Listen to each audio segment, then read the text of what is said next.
내가 하나님의 말씀을 하나님의 명령대로 읽을 때 감춰졌던 비밀이 드러난다. 깨닫지 못한 것들은 성령 받아야 깨닫게 된다 하는 것을 알 수가 있습니다. 하루에 얼마나 많이 읽느냐, 그게 중요한 것이 아니에요. 하나님 아버지께서 뭘 말씀하시나, 그건 자세하게 읽어야만이 알 수 있다. 그렇게 선지자 이사야를 통해서 말씀하신 것을 내가 올바로 깨달아야 되는데, 그렇게 올바로 깨달으려면 하나님의 영이, 성령이 오셔야 깨닫는다. 하늘 아래 학문으로는 절대 알 수 없는 것이 하나님의 말씀인 것을 내가 올바로 깨닫는다면 베레아 사람들처럼 날마다 하나님 말씀을 상고하면서 그 말씀이 그런가 하여 그랬어요. 사실이 그런가 하여 날마다 말씀을 상고하는데, 그것이 하늘 아래 사는 사람으로서는 가장 신사적이다. 가장 으뜸되는, 번볼 만한 깨끗한 그런 모습이다. 성경은 그 말씀해 주고 있거든요. 내가 어디에 사느냐 하는 것이 중요한 것이 아니에요. 무엇을 먹고 무엇을 입고 어떤 곳에서 어떤 차를 타고 사느냐, 그게 중요한 것이 아니에요. 하나님의 말씀을 내가 얼마나 올바로 깨닫느냐, 하루아침에 되는 건 아니죠. 성령 받았을 때는 어린아이와 같이 날마다 순수한 갓난아기들로서 순수한 말씀의 젖을 사모하고 날마다 먹어야 성장해서 깨닫게 된다는 거예요. 젖 먹는 아이가 알면 얼마나 알겠습니까? 그런데 그 아이가 천국의 주인이라고 2000년 전에 하나님의 아들이 오셔서 선포하시잖아요. 많은 무리들이 구름대같이 몰려와서, 왜? 기적을 보고 찾아왔으니까. 그때 주님이 하신 말씀이 영이 가난한 자는 복이 있나니 천국이 저희 것이라 라고 선포하시잖아요. 영이 가난하다는 말은 생명책에 그 이름이 기록된 자들, 그들은 하나님이 간섭하신다. 그런 사람은 복이 있다. 하나님 간섭하신다. 그런 사람이 천국의 주인이라는 거예요. 근데 이런 말을 알아들을 수가 있습니까? 2000년 전에나 지금이나 똑같아요. 다른 것이 아무것도 없어요. 중요한 것은 내가 하나님 말씀을 얼마나 올바로 알아듣느냐, 깨닫느냐 하는 거예요. 왜 하나님께서 유대인을, 이스라엘이라는 그 민족을 선택하셨나? 바울 서신에서 구석구석에서 사도 바울은 확실하게 설명해 주고 있잖아요. 하나님이 이스라엘을 선택하신 것은 이미 아브라함 때에 약속하신 것이다. 그러니 아브라함 때를 내가 성경을 읽지 않고 깨닫지 못하면 어떻게 알겠습니까? 내가 성경을 읽어야 알죠. 아브라함이 누군지, 이삭이 누군지, 야곱이 누군지, 이스라엘이 누군지 어떻게 압니까? 알 수가 없어요. 그래서 하나님의 아들이 오셔서 유대인들에게 말씀하실 때도 비유로 말씀하셨다. 비유. 비유란 말은 암호화됐다. 아무나 들어도 깨달을 수 없는 거예요. 소리야 다 듣지요. 사도 바울도 똑같은, 사도들도 똑같아요. 다 비유로 말하잖아요. 내가 성령 안 받고 어떻게 알겠습니까? 내가 직접 성령 받아야 알지 알 수가 없어요. 성령은 아무에게나 오시는 게 아니에요. 성령은 생명책에 그 이름이 기록된 자. 생명책 기록이 안 되면 성령 받을 수가 있나요? 생명책에 기록이 안 됐다는 말을 사도 바울은 자연인이다 그래요. 자연인은 생명책 기록이 안 됐지요. 하나님이 간섭지 않으시는 거예요. 하늘 아래서 약육강식이잖아요. 자기 멋대로 약한 자를 노략질하고 탈취하고 그러려고 만든 것이 하늘 아래 지식이란 말이에요. 철학과 과학이라는 겁니다. 내가 하나님 말씀을 알아야 세상을 바로 볼 수 있다. 사도 바울이 히브리서에서 굉장히 어려운 그런 내용을 선포하잖아요. 그래서 뭐라고 그럽니까? 어린아이들에게, 죽이나 먹을 어린아이들에게는 알아듣지 못한다. 먹고 성장해야만이 깨닫는다. 그래서 내가 지금까지는 단단한 음식으로 너에게 먹이지 않았다. 그렇게 표현하잖아요. 죽으로만 하고 부드러운 음식으로만 하고 단단한 음식으로 하지 않았다. 그런데 히브리서에서 보면 그걸 깨달아야 될 거 아닙니까?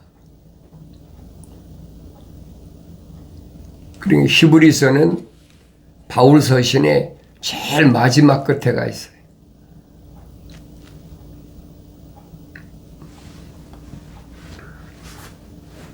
그러니까 이런 말씀들을 알아야 내가 올바로 깨닫게 된다. 그렇지 않으면 알 수가 없어요.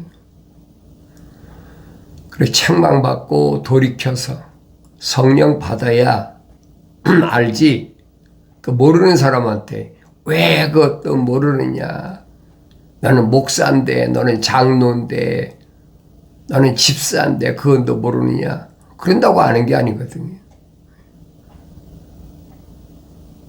그런 목사나 장로나 집사나 이런 것들은 육신적인 어떤 직분을 준 거지 혼적인 사람한테 주는 건 아니에요.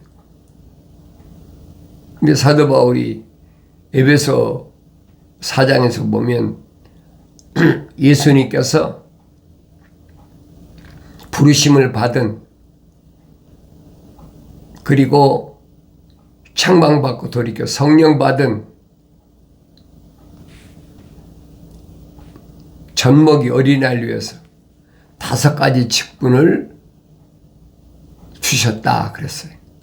첫째는 사도, 하나님의 말씀을 올바로 전달하는.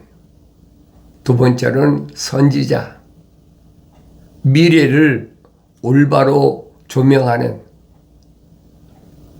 그래서 구약에서도 선지자 그러면 미래에 대하여 내다볼 수 있는 사람을 가르치잖아요. 세 번째는 복음 전도자. 복음이 무언가?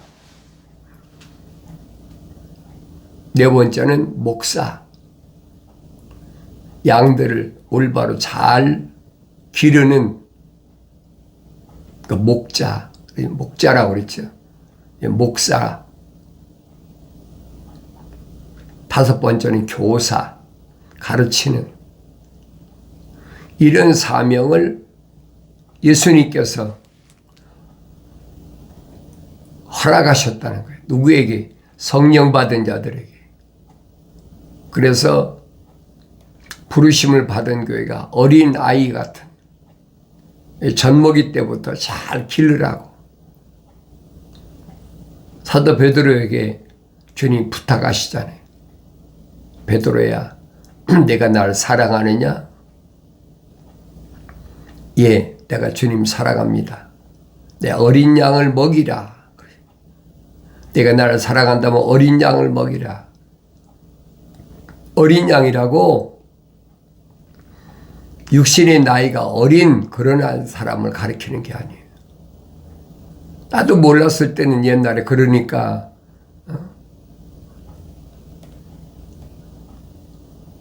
주일학교 교사도 하고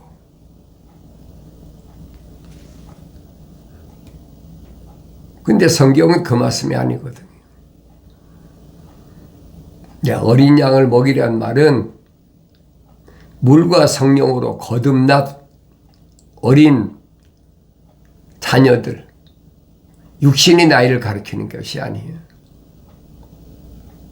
그 성령 받아야 깨닫지 깨달을 수가 없어요. 잘 기르라는 거예요. 성장시켜라. 어디까지? 하나님의 아들 예수에 이르기까지 가르쳐라. 기르라는 거예요. 어린아이 때는 젖을 먹이고 또 장성하면 두 번째 물으시잖아요. 내가 나를 사랑하느냐? 예, 주님 사랑합니다. 내 양을 치라. 그러지. 양을 친다는 무슨 말입니까? 일반적으로 양을 친다, 염소를 친다. 그런 뭐예요? 꼴을 먹이라는 거예요. 꼴을 먹여라. 그래 되새김질하니까 이런 말씀을 알아들 수가 있어야 되죠. 그 되새김질하지 않는 짐승은 하나님이 받지 않으신다는 거잖아요. 되새김질하지 않는 짐승은 그건 뭐냐? 하나님의 생명책에 그 이름이 기록되지 않았다는 얘기예요. 하나님은 생명책에 기록된 자들 되새김질한다. 아브람 때 하나님이 불을 다스리는 천사를 통해서 명령하셨잖아요. 3년 된 암소, 3년 된 암염소. 왜 3년 된 암염소, 3년 된 암소입니까? 성장하여 새끼 낳고 젖을 먹일 수 있으니까 3년 된 순양 유대인을 가리켰잖아요.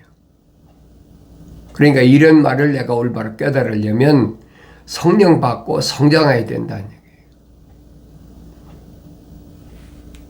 하나님의 약속은 천하 만민이 너로 인하여 복을 받는다. 천하 만민이 너로 인하여 하나님이 간섭하시는 사람을 하나님이 구별하게 하신다는 거예요. 그러니까 하늘의 별과 같다. 하늘의 별이 얼마나 많아요. 근데 아브라함 몸에서 난 자가 하늘의 별과 같습니까? 그러니까 천하 만민이라고 말씀하시는 거예요. 그러니까 이런 말씀은 다 연계되어 있어요. 그걸 내가 깨달아야 돼. 그래서 하나님의 그 창조의 계획하신 것은 하나의 질서, 창조주 하나님과 피조물과의 관계는 질서다. 유대인들 향해서 어려서부터 자녀는 부모를 공경하라. 그 질서잖아요. 어떤 경우도 자녀가 부모보다 앞설 수 없다는 거예요. 부모가 없이 자식이 어떻게 납니까? 날 수가 없죠. 그러니까 하나님의 창조의 계획을 보면 질서예요. 첫째 날, 둘째 날, 셋째 날, 넷째 날, 다섯째 날, 여섯째 날 완성된 거예요. 그리고 일곱째 날은 쉬신다. 지금 여섯째 날이 안 끝났잖아요. 창세기 1장 27절이 아직 안 끝났어요. 27절이 끝나야 28절이 완성되는 거예요. 근데 그걸 모르니까 내가 여러분에게 누차 말씀드리잖아요. 창세기 1장 2장, 3장을 올바로 깨달으면 성경 전체는 절대 어려운 것이 아니다. 창세기 1장부터 요한계시록 22장까지는 한 권으로 되어 있다는 거예요. 그걸 깨달아지지요. 사도 바울이 마지막 쓴 편지에서 뭐라고 설명하느냐. 하나님의 아들이 왜 오셨느냐. 오신 목적이 뭐냐는 거예요. 그동안 사도 바울이 여러 가지 설명하잖아요. 근데 히브리서에서는 유독 멜기세덱에 대해서 설명하잖아요. 멜기세덱이 누구냐? 히브리서 5장, 6장, 7장에서 설명해 주잖아요. 그러면서 지금까지 말한 것들의 요점은 그랬죠. 7장까지 히브리서 1장부터 7장까지 설명한 요점 뭐냐? 대제사장이라. 대제사장 멜기세덱 그랬죠. 대제사장이 우리에게 계시다는 것이라. 얼마나 엄청난 선포예요.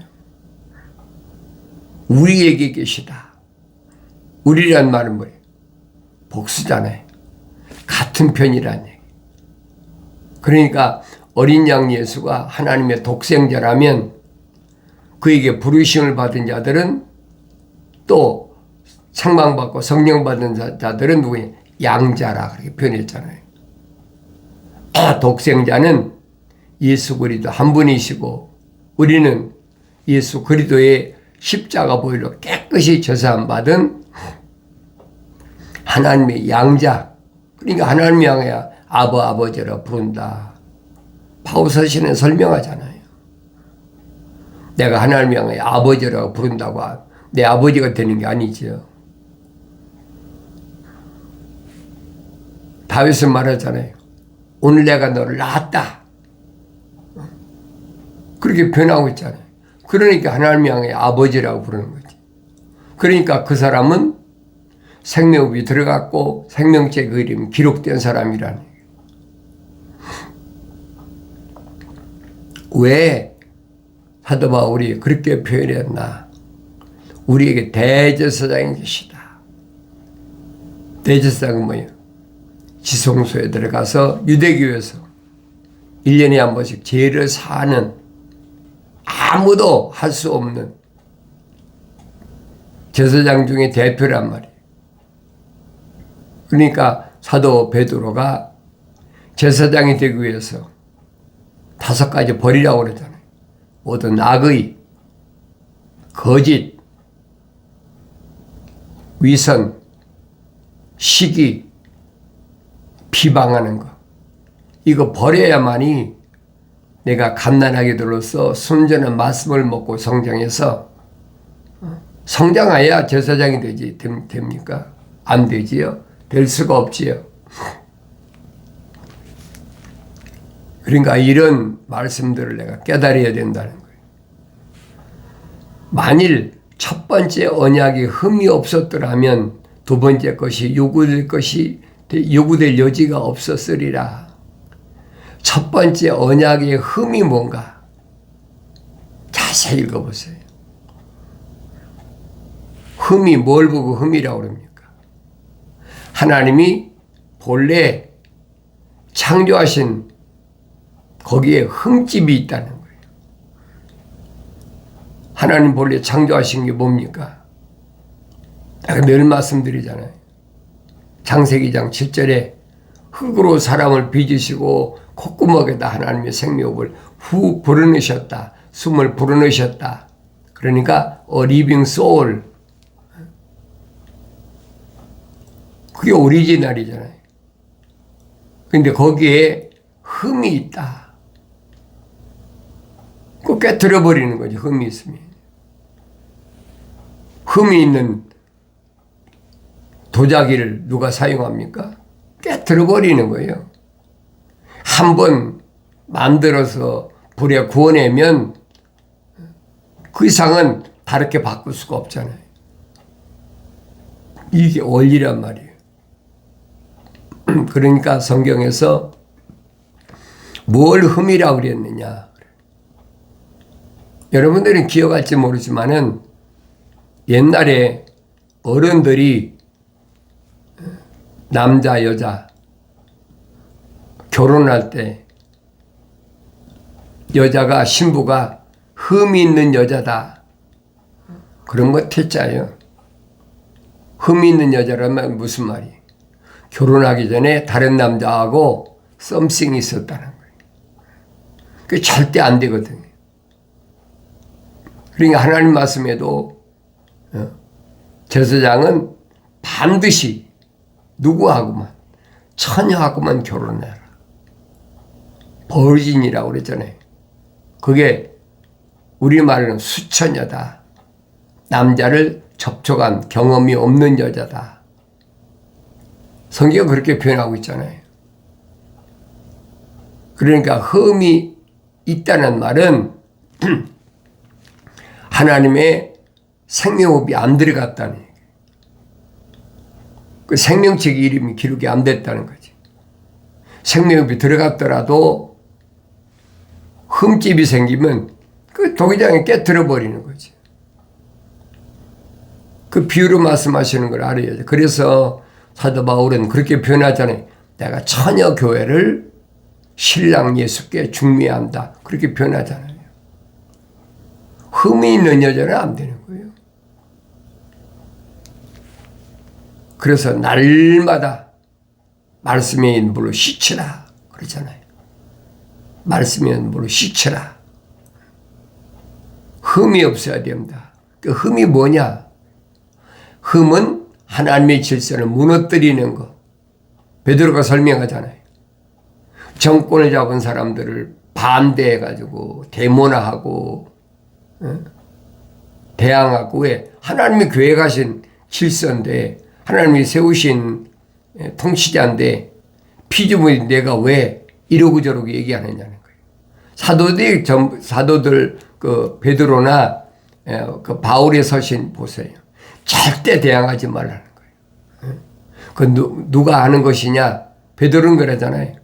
잡혀 죽기로 작정된 자들이 선동할 때 그게 흠과 점이다. 거기에 동요되는 것이 모른다는 거지요. 어린 자녀들은 어떻게 합니까? 젖먹이들이 뭘 합니까? 달콤하니까 따라간다는 거예요. 그래서 선택된 자들을 부지런히 한 말씀에 의해 물로 먹이라. 하나님의 창조 질서는 아무도 바꿀 수가 없어요.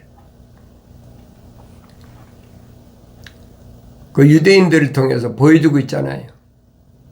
애굽이 패권 국가, 아수르의 패권 국가, 바벨론의 바로 패권 국가,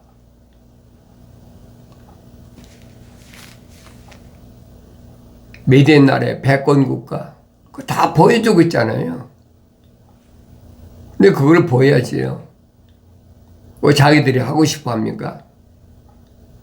하나님이 거룩한 자들을 훈련시키기 위해서, 쉽게 말하면 생명책에 기록된 자들을 선택하시는 방법이란 말이에요. 그게 보여야 돼요.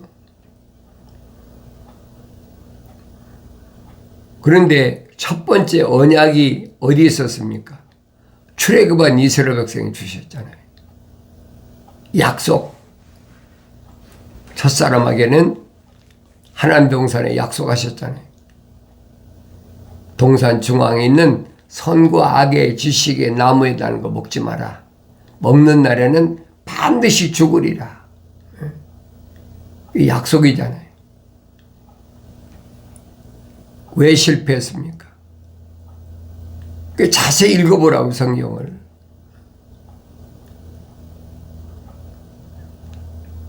계명을 받은 유대인들이, 내가 늘 말씀드리잖아요.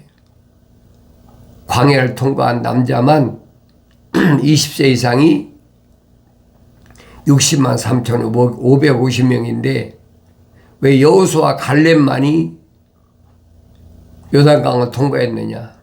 나머지는 통과 못하고 다 광야에서 죽었잖아요. 왜 그랬느냐는 거예요. 언약을 받았는데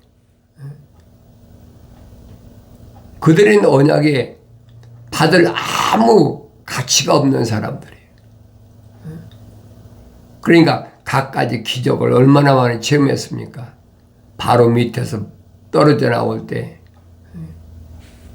그 수장을 누구 세웠어요? 모세 세웠잖아요. 그러니까 모세에 반발하는 건 누구든지 용납지 않잖아요. 그 누이 미리암까지도 문둥병이 걸려가게 아무도 손 못 대는 거예요.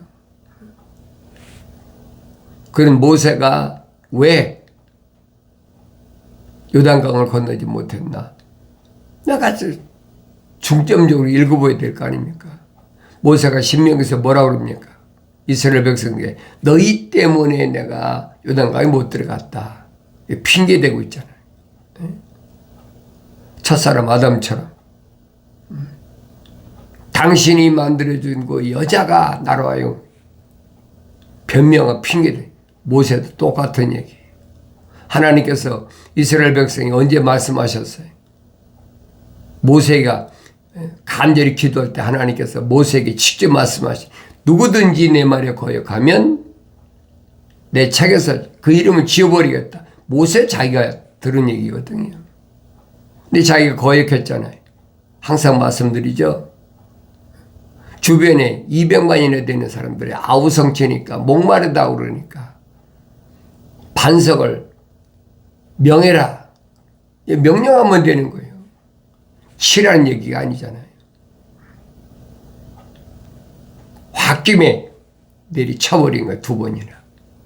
그러니까 무리가 나왔지만은 백성들이 먹었지만은 모세와 하나님과는 1대1이잖아요. 하나님 분명히 누구든지 내 말에 거역하면 내 책에서 지워버리겠다. 하나님 책에서 생명지 지웠는데 어떻게 요단강을 건너갑니까? 어떻게 그가 성령을 받습니까? 안 되는 거예요, 여러분. 그러니까 내 위치가 어딘가를 이런 말씀을 통해서 올바로 잘 봐야 돼요. 흠이 없었더라면 그렇게 변했죠. 흠이 없었더라면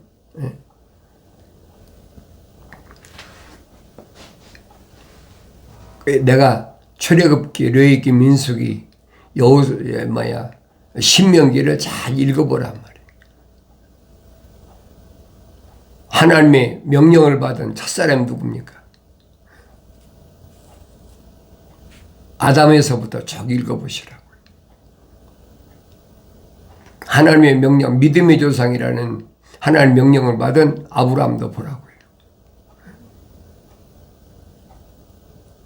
성장하지 못했을 때 아브라함의 모습, 나중에 성장했을 때 아브라함의 모습 정확하게 보여주고 있잖아요. 왜? 모리아산에 가서 이삭을 아무런 한마디의 질문도 없이 순종하잖아요. 옛날엔 그랬습니까? 안 그랬잖아요. 삐뚤어진 길로 가니까 가진 고역, 가진 시련 다 당했잖아요. 그런데 승리했을 때 누굴 만났느냐? 멜기세덱을 만났다. 아주 중요한 부분이거든요. 이런 말씀을 내가 성령 받아야 깨닫는다 하는 사실을 기억하시고 책망받았을 때 빨리 돌이키라. 광야 통과한 그 엄청난 60만 3,550명 가운데 여호수아, 갈렙 그리고 모세 빼놓고는 생명책 이름 기록됐다는데 한 군데도 없어요.